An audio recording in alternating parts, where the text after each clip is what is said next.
بسم اللہ الرحمن الرحیم۔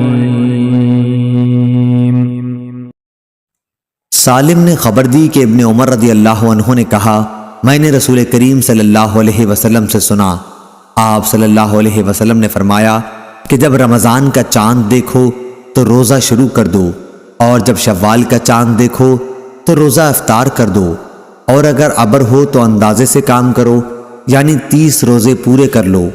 اور بعض نے لیث سے بیان کیا کہ مجھ سے عقیل اور یونس نے بیان کیا کہ رمضان کا چاند مراد ہے۔ صحیح بخاری حدیث نمبر 1900۔ یحییٰ بن ابی کثیر نے بیان کیا، ان سے ابو سلمہ نے اور ان سے ابو ہریرہ رضی اللہ عنہ نے کہ رسول اللہ صلی اللہ علیہ وسلم نے فرمایا، جو کوئی شب قدر میں ایمان کے ساتھ اور حصول ثواب کی نیت سے عبادت میں کھڑا ہو، اس کے تمام اگلے گناہ بخش دیے جائیں گے، اور جس نے رمضان کے روزے ایمان کے ساتھ اور ثواب کی نیت سے رکھے، اس کے اگلے تمام گناہ معاف کر دیے جائیں گے۔ صحیح بخاری حدیث نمبر 1901۔